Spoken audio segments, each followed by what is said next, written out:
Hey, wonderful, wonderful, beautiful people. A pleasant evening to you or afternoon. All right, so, I try to listen to everybody's budgetary presentation and speech, but unfortunately, Marky G, I don't know.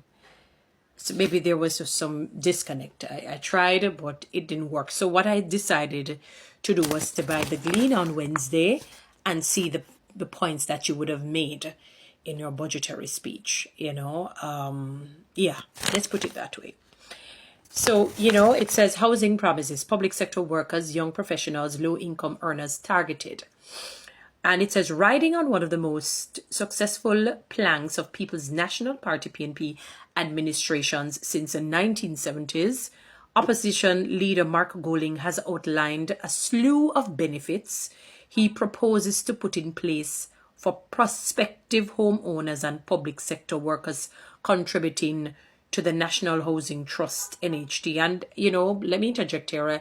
I had done a video with where the Prime Minister's speech was concerned, and he did something for the private sector people, which is good because they have often complained that it's as though they're not considered, where their contributions can, I think, as at July 1, they can now maybe use their contributions towards your mortgage, or they can still get it even though they're paying their mortgage. You can check it out. It was just a one-shot listening to, but you can go back to the Prime Minister's presentation.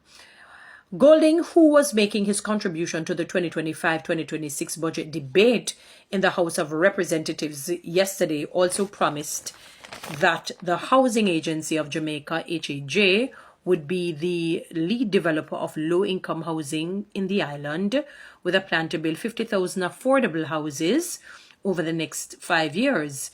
These will be one-bedroom starter units, Golding said, arguing that the $29 million houses were out of reach of low-income earners and young people. But that's not really different from what maybe the Prime Minister is doing, and some of the ones that I'm seeing the Prime Minister he's doing seem to be more than one bedroom, seem to be two for the low income earners. Anyway, Golding has said that most private developers have not been focusing on affordable housing because the return on investment is not as attractive as in the middle to upper income bands of the market. He said being able to receive a house was social and economic justice for the NHT contributors, whose institution has been depleted of resources to ease the fiscal burden of this country. Teachers, nurses, police officers, and other public servants, young professionals, persons with disabilities, and indeed any individual contributing to the NHT will be able to own their own homes, Golding said. Let's continue. Accordingly, he has also promised that if the PNP were handed the reins of government after the next general election, which is due by September, it would establish a special young owners deposit fund of $1 billion within the NHT for persons under, it's really people, under 35 years old to access $500,000 towards their deposit once they have been an NHT contributor for at least 2 years. You think so, Sir Golding? That would be easy to do? Huh? These contributors would be able to apply to the NHT and receive their $500,000 deposit grant.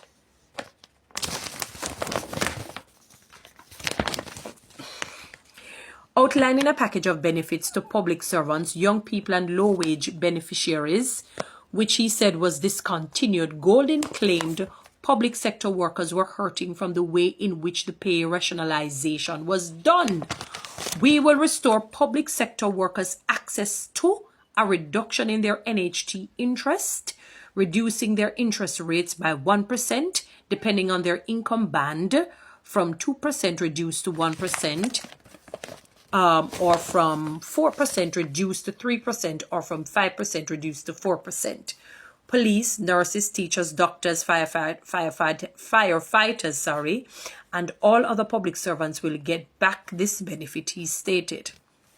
Secondly, we will give public sector workers a break when it comes to commencing their loan payments. Okay, Currently, when a NHT loan is disbursed, the borrower must commence payment in the following month. We recognize that buying a home can have lots of other costs attached. True. We will therefore allow public sector workers a 3-month moratorium period after their NHT loan disbursement before they commence loan payments. Will there be any cost to that? Because you can't get the moratorium, you know. But you hear that some little hidden costs are there, some add-ons. Giving them more time to recover from the expenses, buy furniture, and get their place ready to move in, he said.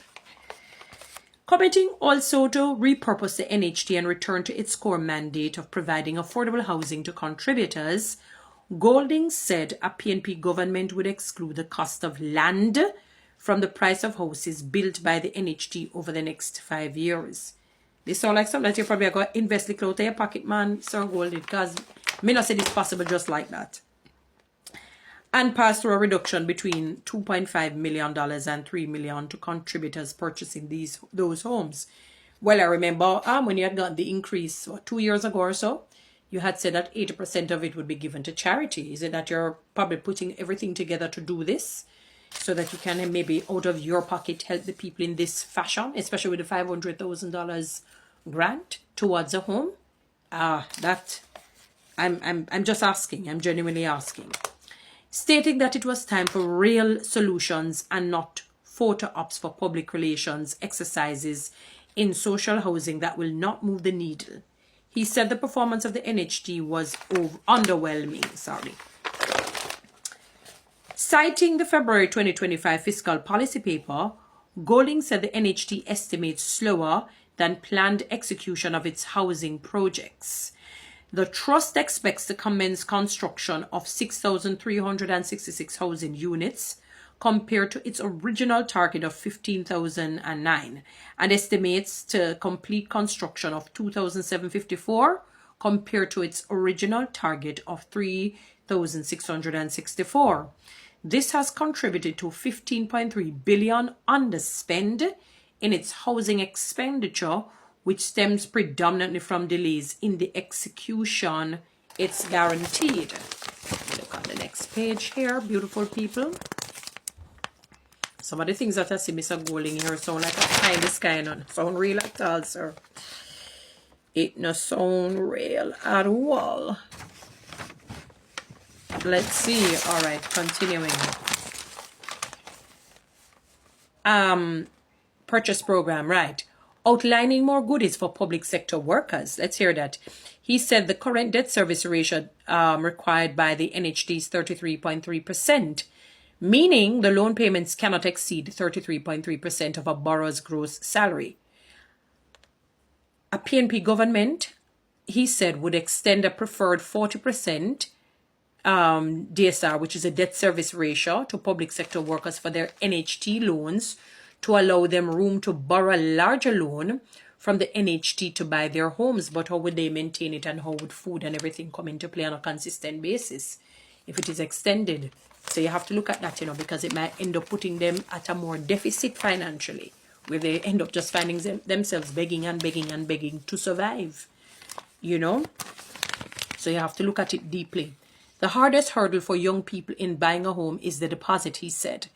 Still promising more benefits, Golding said the cost of home insurance continues to increase, with a 25% increase in 2025 on peril insurance, which was passed on to the NHT mortgages.